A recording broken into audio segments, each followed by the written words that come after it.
भगवान शिवांना श्रीकंठ नावाचं देखील एक नाव त्या अमरकोशामध्ये आलंय. आणि आपण जाणतच आहात की रुद्रामध्ये भगवान शिवांच्या या नीलकंठाच्या स्तुतीपर 2 श्लोक देखील त्या ठिकाणी आलेत. शुक्लयजुर्वेदाच्या 16व्या अध्यायातील साधारणतः 56 आणि 57 हे जे 2 मंत्र आलेत, नीलग्रीवाः शितिकंठा दिवग्रुद्रा उपश्रिताः तेखाग्नु सहस्रयोजने बधन्वा नितन्मसि.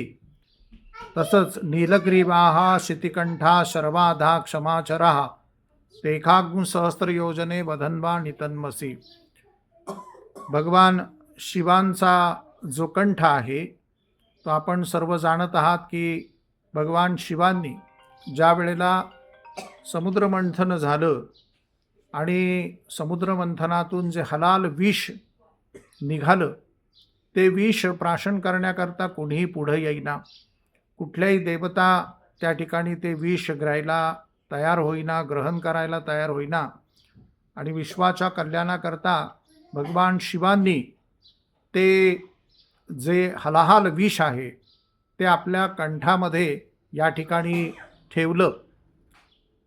भगवान शिवांना महायोगी देखील संबोधलेलं आहे. आणि पार्वतीने ज्या वेळेला कंठावरती हात ठेवला आणि भगवान शिवांना प्रश्न केला की हे प्रभू, आपण ते हृदयामध्ये देखील धारण करू शकला असतात, उदरामध्ये देखील धारण करू शकला असता, किंवा आपल्या षटचक्रांपैकी आपण कुठेही ते धारण करू शकला असता, आपण कंठातच का त्या ठिकाणी धारण केलं?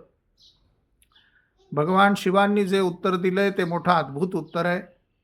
भगवान शिव म्हणतात की माझ्या हृदयामध्ये राम आहेत आणि माझ्या रामाच्या अंगावरती ते विष पडणं मला मान्य नाही, म्हणून मी ते कंठामध्ये धारण केलं.